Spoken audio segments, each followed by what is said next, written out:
আসসালামু আলাইকুম। আজকে আমরা সংবিধানের একটি গুরুত্বপূর্ণ পার্ট বাংলাদেশের যে মৌলিক অধিকার এটা নিয়ে আলোচনা করব। তো আজকে লেকচারটি এমনভাবে সাজানো হয়েছে যেন আপনি খুব সহজে আমাদের যে সংবিধানের মৌলিক অধিকারগুলো কিভাবে কাজ করে, কেন এগুলো গুরুত্বপূর্ণ এবং কিভাবে এগুলো আমাদের সুরক্ষা দেয় এই জিনিসগুলো বুঝতে পারেন। এর জন্য আমরা খুব সহজভাবে আলোচনা করার ট্রাই করব। তো প্রথমেই আমাদের বুঝতে হবে যে মৌলিক অধিকার আসলে কি। তো মৌলিক অধিকার হচ্ছে কিছু মৌলিক অবিচ্ছেদ্য মানবাধিকার যা একটি দেশের লিখিত সংবিধানে আনুষ্ঠানিকভাবে স্বীকৃত এবং সুরক্ষিত। সহজ কথায় বলতে গেলে এগুলো হচ্ছে এমন অধিকার যা রাষ্ট্র চাইলে আপনার কাছ থেকে কেড়ে নিতে পারবে না। এখন এখানে আমরা মৌলিক যে শব্দটা ইউজ করতেছি এটা আসলে কেন করতেছি? মৌলিক শব্দটি মূলত ব্যবহার করা হয় তার কারণ এগুলো আমাদের বাংলাদেশের যে সর্বোচ্চ আইন অর্থাৎ সংবিধানে এগুলোকে অন্তর্ভুক্ত করা হয়েছে আর এগুলোকে প্রোটেকশন দেওয়া হয়েছে, যার ফলে এগুলা যে কোনো অন্যান্য সাধারণ আইন থেকে এগুলো বেশি প্রাধান্য পায়। তো এগুলো আসলে পরিবর্তন শুধুমাত্র সংবিধান সংশোধনের মাধ্যমেই করা সম্ভব। তো কিছু যদি জুরিসপ্রুডেন্সিয়াল ডিসকাশন আমরা করি, যে রাইট আপনারা জানেন, জুরিসপ্রুডেন্স আপনারা পড়েছেন যে আসলে এটা রাইট হচ্ছে একটা interest respect for which is a duty সাধারণত। আর আপনি যদি ওটা ডিসরিগার্ড করেন তাহলে এখানে রং হবে। তো এখানে জেনারেলি যেটা হয় যে একজনের রাইট থাকলে আরেকজনের একটা ওইখানে ওইটাকে একটা ডিউটি পালন করার যে একটা যে আসপেক্ট এটা কিন্তু থাকে। তো এখন মোরাল রাইট আর লিগাল রাইটের মধ্যে কিন্তু একটা ডিফারেন্স আছে আমরা যদি আলোচনা করি। তো মোরাল রাইটকে আমরা বলতেছি নৈতিক অধিকার। যে এগুলো আসলে যে জাস্টিস, ন্যাচারাল যে জাস্টিসের প্রিন্সিপালটা আছে ন্যায় বিচারের নীতির উপর ভিত্তি করে প্রতিষ্ঠিত।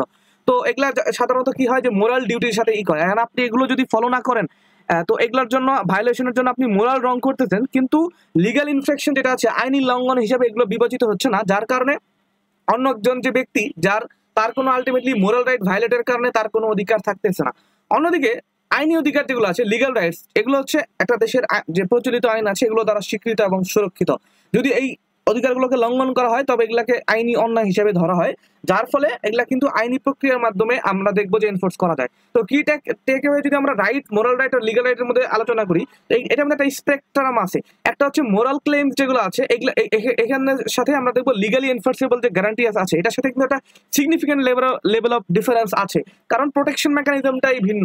যে মোরাল রাইট সাধারণত আইনি ভিত্তিতে অতটা প্রোটেকশন পায় না, এনফোর্সমেন্ট পায় না, যেটা লিগাল রাইটের ক্ষেত্রে আমরা পাচ্ছি। তো এই ডিফারেন্সটা আমাদের ফান্ডামেন্টাল প্রিন্সিপালস আর ফান্ডামেন্টাল রাইটস এর সাথে যে ডিফারেন্সটা পড়বো ওই আসপেক্টটাও কিন্তু মনে রাখা ইম্পর্টেন্ট। তো এটা গ্লোবাল হিস্ট্রিতে যদি আমরা ঐতিহাসিক পটভূমি নিয়ে আলোচনা করি তো এটা কিন্তু একদিনে আসেনি। মৌলিক অধিকারের যে ধারণাটা এটা শত শত বছরের রাজনৈতিক যে সংগ্রাম তার একটা ফলাফল হিসেবে এটা এসেছে। তো 1215 সালে আপনারা জানেন যে ম্যাগনা কার্টা যেটা ছিল কিং জন, ওই সময় দেখবো যে নাগরিকদের মৌলিক স্বাধীনতা নিশ্চিত করার জন্য প্রথম একটা লিখিত দলিল হিসেবে ম্যাগনা কার্টা এনশিওর করা হয়। এছাড়া হচ্ছে ইংলিশ বিল অফ রাইটস যেগুলো আছে এটাও কিন্তু জনগণের যে অধিকার এবং স্বাধীনতার জন্য একটা বিস্তৃত তালিকা যেটা আছে এটা দেয়। মার্কিন যুক্তরাষ্ট্রের যে সংবিধানটা আছে ইউএস কনস্টিটিউশনটা হচ্ছে মানে মডার্ন টাইমের আধুনিক সংবিধানের ইতিহাসে প্রথম সংবিধান যেখানে একদম জাস্টিসিয়েবল হিউম্যান রাইটস যেটা আছে জাস্টিসিয়েবল হিউম্যান রাইটস গুলো ইনক্লুড করা হয়। তো এরপরে আমরা দেখবো ওদের অ্যামেন্ডমেন্টের থ্রুতে কিন্তু ওদের এই রাইট গুলোকে পরে এনহ্যান্স করা হয়েছে। এছাড়া ফ্রেঞ্চ ডিক্লারেশনও আমরা দেখবো যে এই হিউম্যান রাইটস যেগুলো আছে এগুলোকে বলা হয় যে natural unalienable and sacred human rights. তো যেগুলো আপনি হস্তান্তর করতে পারবেন না, প্রকৃতিগতভাবেই পাচ্ছেন, এই রাইটগুলোকে আমরা বলতেছি ফান্ডামেন্টাল হিউম্যান রাইটস। তো সর্বশেষ গ্লোবালি যে ইনিশিয়েটিভটা আছে ইউনাইটেড নেশনস ফর্ম করার পরে সেটা হচ্ছে ইউডিএইচআর, যে মৌলিক মানবাধিকারের একটা বৈশ্বিক স্বীকৃতি আমরা universal declaration of human rights যেটা আছে এটার মাধ্যমে আমরা দেখতে পারি। তো বাংলাদেশের হিস্ট্রিক্যাল কনটেক্সটে আমরা তাহলে এই মৌলিক অধিকার যে ভুক্ত যে কলাম সংবিধান এর পিছনে কিন্তু কিছু কারণ রয়েছে। তো ঐতিহাসিক কারণ যদি আমরা চিন্তা করি তো আমরা কিন্তু সিস্টেমেটিক ইনজাস্টিস যেটা আছে আমাদের রাইটের ভায়োলেশন এটা আমরা দেখেছি। তো মুক্তিযুদ্ধের আগে কিংবা মুক্তিযুদ্ধ চলাকালীন সময়ে আমরা যে অধিকার থেকে বঞ্চিত হয়েছি এই অভিজ্ঞতা কিন্তু আমাদের এই যে বিচারযোগ্য যে অধিকার সুরক্ষার জন্য একটি মানে শক্তিশালী সাংবিধানিক পরিবেশ তৈরি করার ক্ষেত্রে আমাদেরকে মোটিভেট করেছে। এছাড়া সোশিও এবং কালচারাল নেসেসিটি যদি আমরা আলোচনা করি, যে সামাজিক ভাবে কিংবা হচ্ছে আপনি সাংস্কৃতিক ভাবে দেখবো যে আমাদের এখানে ধর্ম সংস্কৃতি কিংবা বিভিন্ন ভাষার মানুষ রয়েছে, যার ফলে তাদের নিরাপত্তা এবং অন্তর্ভুক্তির জন্য সুস্পষ্ট আসলে সাংবিধানিক যে স্বীকৃতি এটা অনেকটাই দরকার। এর জন্য আমরা একদম স্পেসিফিক ভাবে সংবিধানে বলে দিয়েছি যে এই রাইট গুলো একজন মানুষ পেতে পারে। কনস্টিটিউশনাল ফিলোসফি গুলো কি? আমরা কনস্টিটিউশনাল ফিলোসফিটা হচ্ছে আমাদের জনগণের সার্বভৌমত্ব আছে আর সংবিধানের শ্রেষ্ঠত্ব আছে। তো যেহেতু আমাদের দেশে এইরকম কনস্টিটিউশনাল সুপ্রিমেসি আছে যার কারণে রাষ্ট্রের বিভিন্ন অঙ্গের উপর ক্ষমতার যে নিয়ন্ত্রণ এটা রাখা জরুরি, যেটা কারণে আমরা স্বেচ্ছাচারিতা যেটা আছে এটা যেন আমরা প্রিভেন্ট করতে পারি। এর জন্য হচ্ছে আমরা আমাদের সংবিধানে হচ্ছে ফান্ডামেন্টাল যে রাইট এগুলো ইনক্লুড করেছি, যেটা আমাদের আলটিমেটলি স্ট্রং একটা ফাউন্ডেশন কিন্তু তৈরি করেছে। তো এরপরে যদি আমরা এন্ট্রেন্সমেন্টের কথা বলি যে আসলে সংবিধানে আমরা কেন এগুলোকে এইভাবে প্রোটেক্ট করলাম, একটা ইনহ্যান্সড প্রোটেকশন আমরা দিয়েছি, যে ফান্ডামেন্টাল প্রিন্সিপালসকে যদিও আমরা বলবৎযোগ্য করি নাই, বাট ফান্ডামেন্টাল রাইটকে আমরা দেখলাম একটা ইনহ্যান্সড একটা প্রোটেকশন আমরা দিয়েছি। এটার একটা মেন কারণ হচ্ছে স্টেট পাওয়ার লিমিটেশন, রাষ্ট্রের যে ক্ষমতা আছে, যে নির্বাহী এবং আইন প্রণয়ন ক্ষমতার উপর একটা সীমাবদ্ধতা আরোপ করেছি, যাতে কোনো স্বেচ্ছাচারিতা না থাকে। এছাড়া গণতান্ত্রিক যে সিস্টেম আছে এটা রক্ষায়ও আমরা দেখবো ফান্ডামেন্টাল হিউম্যান রাইটস রাখাটা অনেকটাই ইম্পর্টেন্ট, যেখানে নাগরিকদের অধিকার সুরক্ষিত হবে। এছাড়া ইন্টারন্যাশনাল অ্যালাইনমেন্ট যেটা আছে আমাদের প্রিয়াম্বল এবং আর্টিকেল 25 আমরা দেখবো যে আমাদের ইন্টারন্যাশনাল কমিটমেন্টের কথা আমরা এখানে বলেছি। তো আলটিমেটলি ইন্টারন্যাশনাল যে আসপেক্টেও আমরা দেখবো কিছু ইন্টারন্যাশনাল হিউম্যান রাইটস যেগুলো আছে এগুলো ইনক্লুড করাটা অনেকটা আমাদের যে আন্তর্জাতিক যে অঙ্গীকার আছে, আন্তর্জাতিক যে বাধ্যবাধকতা আছে, ওই প্রতিশ্রুতিগুলোর সাথে নিজেদেরকে যুক্ত করার একটা সিস্টেম হচ্ছে এই ফান্ডামেন্টাল রাইট গুলোকে সংবিধানে ইনক্লুড করা। আর আরেকটা হচ্ছে যেটা লয়েরও একটা বেসিক ক্যারেক্টারিস্টিক্স, সেটা হচ্ছে লিগাল ক্যারেক্টারের মানে ক্ল্যারিটি, যে আইনি একটা স্বচ্ছতা থাকা উচিত, যে আমার আসলে কি কি অধিকার আছে, আমার অধিকারের পরিধিটা কি, এর সীমাটা কি, এর এই সম্পর্কে একটা স্পষ্ট ধারণা পাওয়ার জন্য আমরা দেখবো সংবিধানে আসলে ফান্ডামেন্টাল রাইটকে ইনক্লুড করাটা অনেকটাই দরকার। এরপরে যদি আমরা আলোচনা করি যে আসলে কনস্টিটিউশনাল আর্কিটেকচারটা কি, আমাদের সাংবিধানিক কাঠামোতে দেখবো যে পার্ট 3 অফ দ্য কনস্টিটিউশন আমরা হচ্ছে ফান্ডামেন্টাল রাইট ইনক্লুড করেছি। আর্টিকেল 44 অনুযায়ী এই যে এটা আদালতে যাওয়ার অধিকার আমরা দিয়েছি। এছাড়া 102 অনুযায়ী হাইকোর্ট বিভাগে আমরা রিট জারির যে ক্ষমতা এটা কিন্তু আমরা দিয়েছি। এছাড়া জুডিশিয়াল রিভিউ পাওয়ারের মাধ্যমে এই যে আইন তৈরি করার ক্ষমতা কিংবা এক্সিকিউটিভ কোনো অ্যাকশনকে রিভিউ করার ক্ষমতা আছে। এটা নিয়ে আমরা একটু পরে আবার ডিটেলসে আলোচনা করব। তো আমাদের সংবিধানে আমরা দেখবো 2 ধরনের রাইট ফ্রেমওয়ার্ক আমরা দেখেছি। তো অনুচ্ছেদ ভিত্তিক যে আলোচনা সিরিজ আছে আমাদের প্রিলিমিনারির জন্য, ওইটাতে আমরা অলরেডি কিছু কিছু জিনিস আলোচনা করেছি যেগুলো আমি রিটেন লেকচারে ইনক্লুড করিনি। তো আপনারা চাইলে ওই সিরিজটাও দেখে নিতে পারেন। তো জেনারেল রাইট ভার্সেস স্পেসিফিক রাইটের যে ডিফারেন্সটা, যে জেনারেল রাইটার অ্যাপ্লিকেশনটা হয় ব্রড, যে আপনি যে কোনো আইন বানাচ্ছেন সব ক্ষেত্রে এই যে প্রিন্সিপাল গুলো আছে এগুলো অ্যাপ্লাই করতে হবে, যেমন ইকুয়ালিটি কিংবা প্রোটেকশন অফ লর যে 27-31 এর যে প্রোটেকশন গুলো আছে এগুলো সবারই ফলো করতে হবে, 31 এর যে প্রোটেকশনটা। অন্যদিকে স্পেসিফিক রাইট যেমন আমরা দেখবো ফ্রিডম রিলেটেড কিছু রাইট আছে, এগুলো শুধুমাত্র কিছু নির্দিষ্ট স্বাধীনতাকে রক্ষা করে, এগুলোকে আমরা বলতেছি স্পেসিফিক রাইট। তো এরপর আমরা যদি কনস্টিটিউশনাল সুপ্রিমেসি আমাদের আর্টিকেল 26 নিয়ে আলোচনা করি, তো এখানে 3টি ক্লজ আছে, আমরা 3টি ক্লজকে খুব সুন্দরভাবে আলোচনা করব। একটা হচ্ছে প্রি কনস্টিটিউশনাল লস নিয়ে আলোচনা করে, যে সংবিধানের পূর্বের যে আইনগুলো ছিল এগুলোর স্ট্যাটাস। সংবিধানের পূর্বে মানে কি, 1972 সালে 16 ডিসেম্বর আমাদের সংবিধান ইন এফেক্ট এসেছে। এখন তার পূর্বে যে আইনগুলো ছিল আপনারা জানেন, লস কন্টিনিউয়াস এনফোর্সমেন্ট অর্ডার জারি করেছিলাম আমরা। তারপরে আমাদের সংবিধানে 149 আছে, যার মাধ্যমে আমরা এক্সিস্টিং যে লগুলো ছিল এই সংবিধান প্রণয়নের পূর্বে ওগুলোকে আমরা বাংলাদেশে কন্টিনিউ করেছি। এটা কিন্তু ফার্স্ট শিডিউলে আছে। তো ওই লগুলোর ভ্যালিডিটি কি হবে, তো এটার সম্পর্কে যেটা বলা আছে যে যদি এমন হয় যে প্রি কনস্টিটিউশনাল কোনো ল সংবিধানের সাথে ফান্ডামেন্টাল রাইটের সাথে সাংঘর্ষিক হয়, অসামঞ্জস্যপূর্ণ হয়, তাহলে সেগুলো বাতিল হবে। তার মানে এই ক্লজ 1টা প্রি কনস্টিটিউশনাল লজ এর ক্ষেত্রে অ্যাপ্লিকেবল। তো এটা হচ্ছে ডক্ট্রিন অফ এক্লিপস বলা হয় এটাকে। এটা ডক্ট্রিন অফ এক্লিপসের লিমিট আর একটু বেশি, আমরা ডক্ট্রিন নিয়ে যে ক্লাসটা করবো ওইখানে ওটা আরো ডিটেইলে আলোচনা করবো। এরপর হচ্ছে ফিউচার লেজিসলেশন, যে সংবিধান এফেক্টে আসছে 16 ডিসেম্বর, তারপরে যে পার্লামেন্ট লগুলো তৈরি করবে, শুধু পার্লামেন্ট না যে কোনো ধরনের ল, একটু পরে আমরা দেখবো যে ল মানে 152তে ডেফিনেশন দেওয়া আছে আইন মানে কি। তো আইনের ডেফিনেশনটা অনেক ওয়াইড, ওইখানে অর্ডিন্যান্স, রুল, বাই ল যাই বলেন সবকিছুকে ইনক্লুড করবে। তো ওই যে কোনো ধরনের ল যদি ইনকনসিস্টেন্ট হয় সংবিধানের মৌলিক অধিকারের সাথে, ওইটাও বাতিল বলে গণ্য হবে। এখন আমরা ক্লজ 3টা পরে অ্যাড করেছি, এটা মূলত আমরা ইন্ডিয়ান যে আসলে কনফিউশনটা ছিল ওইটা থেকে এই শিক্ষা নিয়ে অনেকটা ইনক্লুড করেছি পরে। তো এটার মেন কারণটা হচ্ছে যে এখন আমি একটা সংবিধানে অ্যামেন্ডমেন্ট আনলাম যেটা আমাকে 142 অ্যালাউ করে, তাহলে কি আমি বলবো যে ফান্ডামেন্টাল রাইট আলটিমেটলি সাথে ইনকনসিস্টেন্ট হলে অসাংবিধানিক ঘোষণা করে দিব?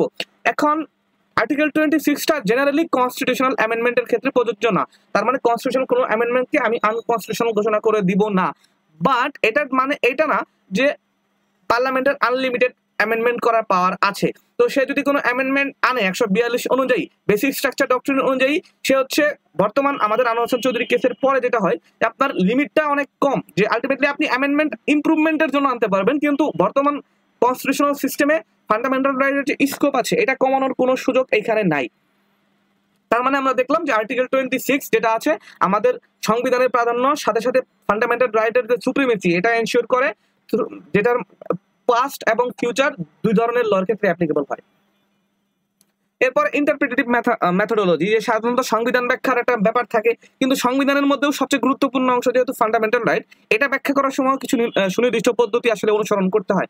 যেমন একটা হচ্ছে লিবারাল ইন্টারপ্রিটেশন, যে সংবিধানগুলো সাধারণত একটা উদার কিংবা ব্যাপক ব্যাখ্যা দিতে হয় কিংবা পারপোসিভ ইন্টারপ্রিটেশন দিতে হয়।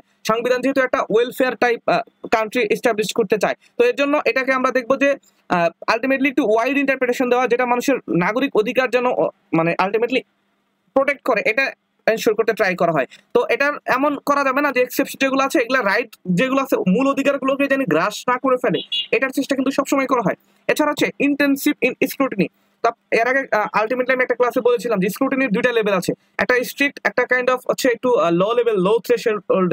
এখন সাধারণত ফান্ডামেন্টাল রাইট গুলো যেহেতু একটা সংবিধানের সবচেয়ে গুরুত্বপূর্ণ অংশ, এর জন্য এগুলার যে আলটিমেটলি বিশ্লেষণ গুলো আদালত করে মৌলিক অধিকার ভঙ্গ করলে এগুলো অনেক গভীর বিশ্লেষণ করা হয়।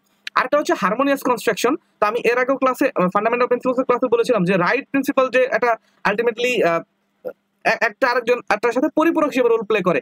Same thing goes for fundamental rights itself, যে সংবিধানের সকল ফান্ডামেন্টাল রাইট একটা আরেকটার সাথে সাংঘর্ষিক, এগুলা ধরা যাবে না যে ফান্ডামেন্টাল অধিকারগুলো একটা অপরের সাথে সাংঘর্ষিক নয়। এটা মেনে রেখে একটা সামঞ্জস্যপূর্ণ হারমোনিয়াস কনস্ট্রাকশন দেওয়ার সবসময় ট্রাই করে কোর্ট।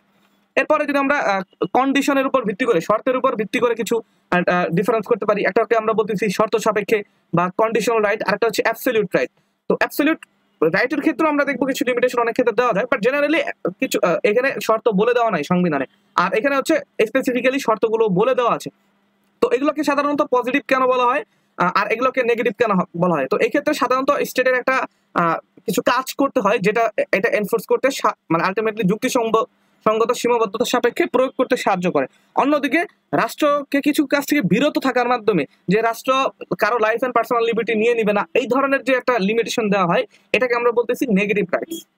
তো ডিপ্রাইভেশন এন্ড ডেট্রিমেন্টাল স্ট্যান্ডার্ডস, এটা অনেকটা ক্ষেত্রে বোঝা অনেক কঠিন হয় যে আর্টিকেল 31 আর 32 এর মধ্যে পার্থক্য কি। 31 এও তো লাইফের কথা বলা আছে, তো এই দুটোর মধ্যে আসলে খুব একটা সুন্দর ডিফারেন্স আছে। যে ডিপ্রাইভেশনটা হচ্ছে আপনার জীবন একদম সম্পূর্ণ যদি নিয়ে নেয়, যে একদম মৃত্যুর মতো যে সেন্সে, ওই সেন্সে হচ্ছে আমরা ডিপ্রাইভেশনটা ইউজ করি। আর আরেকটা হচ্ছে ডেট্রিমেন্ট।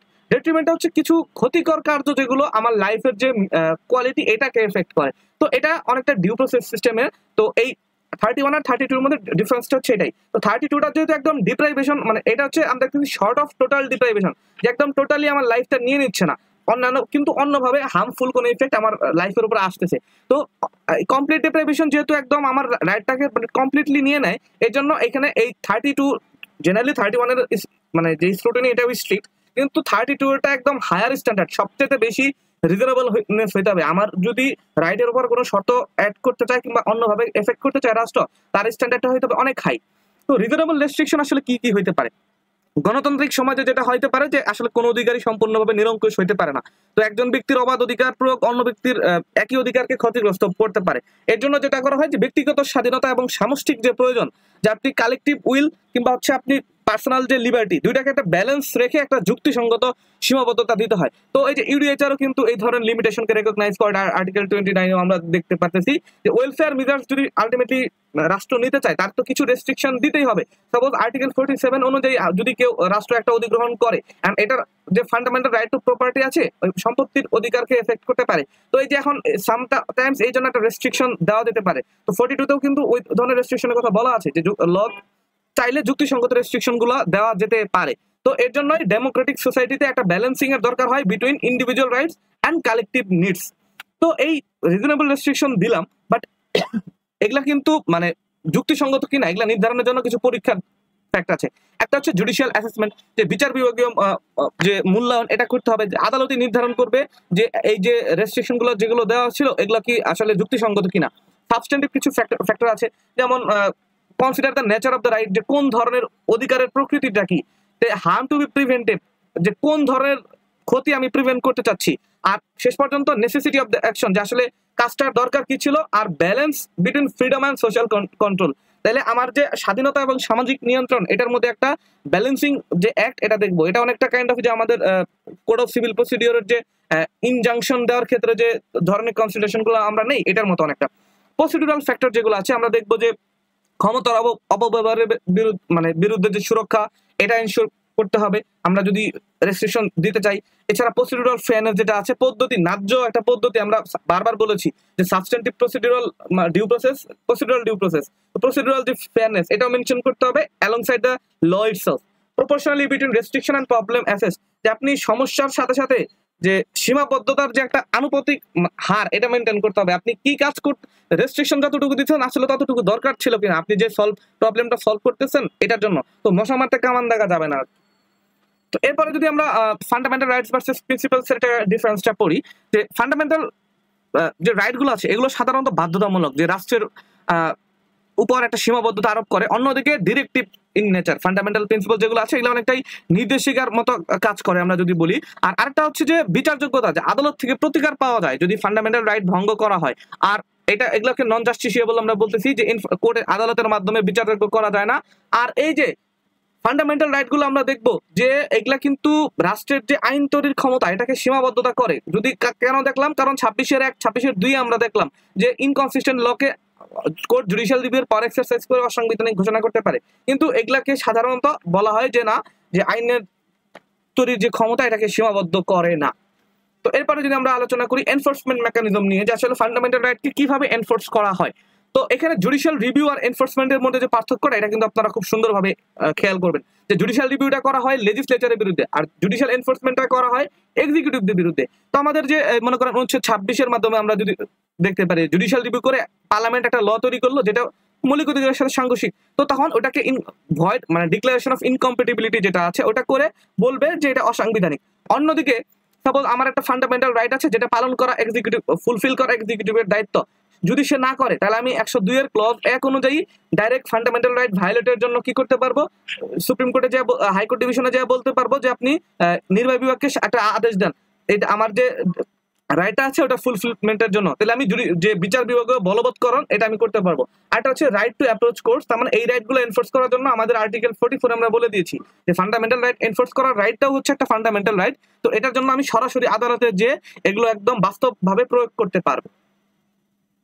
এরপরে essential characteristics of fundamental rights, এটা নিয়ে আমরা অলরেডি অনেকটাই আলোচনা করেছি, যে সাধারণত এই ফান্ডামেন্টাল রাইটস যেগুলো আছে এগুলো অনেকটা জাস্টিসেবল ইন নেচার, যে একদম কোনো ভায়োলেশন হলে হাইকোর্ট ডিভিশনে যে এগুলোকে এনফোর্স করা যায়, আর এগুলোর আলটিমেটলি কিছু রেস্ট্রিকশন দেওয়া যেতে পারে, ওই রেস্ট্রিকশনগুলো যুক্তিসঙ্গত কিনা এগুলো চেক করবে আদালত। এরপরে বেসিক স্ট্রাকচার, এটা নিয়ে আমরা আলোচনা করেছি যে 142 অনুযায়ী পার্লামেন্টের যে সংবিধান সংশোধন করার ক্ষমতা এটা রয়েছে। এখন কথা হচ্ছে যে এই যে 26(3) আমরা এক্সেপশন দিয়ে দিলাম, যে 26 আর 21 এই যে এই দুইটা ক্লজের এক্সেপশন হিসেবে আমরা এটা বললাম, যেটা একটা এক্সেপশন যে এই অ্যামেন্ডমেন্টের ক্ষেত্রে অ্যাপ্লিকেবল হবে না। তো এটা হচ্ছে কনস্টিটিউশনাল পজিশন। কিন্তু জুডিশিয়াল লিমিট যেটা আছে, জুডিশিয়াল লিমিটটা আমরা এখানে আনোয়ার হোসেন চৌধুরী কেসে বলেছি যে বেসিক স্ট্রাকচার ডক্ট্রিন। তো সাধারণত মৌলিক অধিকার বেসিক স্ট্রাকচারের পার্ট, তো কিন্তু সকল মানে এটা আসলে কতটুকু ডেরিভেশন করা যাবে এটা একটা কনসেপ্ট আছে। তো আপনারা একটা ডেরিভেটিভ পাওয়ারের একটা কনসেপ্ট জানেন, ডেরিভেটিভ পাওয়ারটা এইভাবে আপনি বুঝতে পারেন যে সংবিধান প্রণয়নের ক্ষমতা আর সংবিধান সংশোধনের ক্ষমতার লিমিটটা আসলে এক না। তো সংবিধান প্রণয়ন করলে আসলে যে কোনো কিছু ইনক্লুড করা যায়, চেঞ্জ ওই সময় করতে পারতো, কিন্তু সংবিধান সংশোধনের পাওয়ারটা একদম ওই লেভেলের না, এটা অনেকটা ডেরিভেটিভ পাওয়ার যেটার লিমিটটা একটু কম থাকে, যার কারণে যে সংবিধান যে মূল কাঠামো আছে এগুলো পরিবর্তন করা যাবে না। তো কোর ফিচার আছে যেগুলো বিশেষ করে ফান্ডামেন্টাল রাইটের এনহ্যান্সমেন্ট সম্ভব, বাট এটা মনে রাখবেন এটার যে পাওয়ারটা এটাকে কমানোর কোনো সুযোগ নাই। ফান্ডামেন্টাল রাইটসের যে এক্সিস্টিং প্রোটেকশন এটাকে কমানোর কোনো পাওয়ার পার্লামেন্টের নাই। তো আমরা কি কি শিখলাম আজকে যদি আমরা করি, কনস্টিটিউশনাল সুপ্রিমেসি, যে ফান্ডামেন্টাল রাইট গুলো সাধারণত অর্ডিনারি যে আইন লেজিসলেশন আছে এটার উপর একটা সুপ্রিমেসি এনজয় করে, কারণ এটার সাথে কোনো কিছু অসাংবিধান হইলে আমরা ওকে ইনকনসিস্টেন্ট ঘোষণা করতে পারি। তো এই যে ইনকনসিস্টেন্ট যে ঘোষণা করা এটাকে বলা হয় ডিক্লারেশন অফ ইনকম্প্যাটিবিলিটি। এরপরে ব্যালেন্স প্রোটেকশন আমরা বলছি যে আলটিমেটলি অ্যাবসলিউট না, রাইটস গুলো যুক্তিসঙ্গত যে বাধা নিষেধ গুলো আছে এগুলো দেওয়া যেতে পারে, কিন্তু জুডিশিয়ারি এখানে স্ক্রুটিনি করবে। এফেক্টিভ এনফোর্সমেন্ট, এগুলোর জন্য আমরা একদম অ্যাসপিরেশনাল না, ফান্ডামেন্টাল প্রিন্সিপালস এর মতো এগুলোকে একদম বলবৎযোগ্য করা হয়েছে, যেটা এনফোর্সিবল রাইট। ডেমোক্রেটিক সেফগার্ড, যে ইন্ডিভিজুয়াল লিবার্টির সাথে সাথে আমরা দেখবো যে আসলে যে কনস্ট্রেনিং মেজরিটি অ্যান্ড এক্সেসেস, যে সাপোজ মনে করেন মেজরিটি চাইলেই যে কোনো কিছু ইনক্লুড করতে পারবে না, এই ধরনের সিস্টেমে ফান্ডামেন্টাল রাইট থাকাতে যেটা হয় যে একটা মাইনরিটি রাইট যেটা আছে এটা প্রোটেকশন হয়। আর বেসিক স্ট্রাকচারের কারণে পার্লামেন্টের যে অ্যামেন্ডমেন্ট করার ক্ষমতা এটা অনেকটা লিমিটেড। আর কনক্লুশন যদি আমরা করি, যে আমরা যদি দেখি যে বাংলাদেশের মৌলিক অধিকারগুলো কিন্তু একটা বিস্তৃত যে সাংবিধানিক ব্যবস্থা এটা এনশিওর করে, যেটা হচ্ছে রাষ্ট্রের ক্ষমতাকে সীমিত করে এবং ব্যক্তি স্বাধীনতা যেটা আছে এটাকে সুরক্ষা দেয়। তার মানে it provide for a balance system. এছাড়া তার মানে আলটিমেটলি তার মানে কি বলতে পারি যে ব্যক্তি স্বাধীনতা এবং সামষ্টিক কল্যাণ যেটা আছে এটার মধ্যে একটা আমরা সমন্বয় সাধন যেটা আছে এটা কিন্তু আমরা করতে পারতেছি। আর এছাড়া বাংলাদেশের যে অধিকার কিংবা যে কোনো কিছু বলে কিনা এটার মধ্যে সর্বোচ্চ যে প্রোটেকশন যেটা আছে, সর্বোচ্চ সাংবিধানিক সুরক্ষা হচ্ছে ফান্ডামেন্টাল রাইট পায়। আর একটা জিনিস হচ্ছে লিভিং ফ্রেমওয়ার্ক যদি আমরা আলোচনা করি, যে বাংলাদেশ যত এই সাংবিধানিক নীতিগুলো ফলো করেই শেষ পর্যন্ত গভর্ন হয়, এটা কিন্তু সবসময় সংবিধানের যে উদ্দেশ্য এটা ট্রাই করে। তো কম্প্রিহেনসিভ যে সিস্টেম মেকানিজম যেটা আছে এটা কিন্তু ফান্ডামেন্টাল রাইটস এর যে নেচারটা আছে এটা ক্যারেক্টারকে প্রিজার্ভ করতে চায়, ওয়াইল অ্যালোয়িং ফর নেসেসারি লিমিটেশন, যদিও যুক্তিসঙ্গত কিছু বাধা নিষেধ এখানে অ্যাপ্লাই করতে দেয়, that serve legitimate constitutional purpose. তার মানে সংবিধানের উদ্দেশ্যের সাথে মিলিত কিছু লিমিটেশন দেওয়া যেতে পারে, but as a general fundamental রাইটের যে এসেনশিয়াল ক্যারেক্টারিস্টিক্স এটা আমাদের সবসময় যেটা করতে হবে যে প্রোটেক্ট করতে হবে। তো ধন্যবাদ, আসসালামু আলাইকুম। আজকের ক্লাসটি আপনাদের কেমন লাগলো আপনারা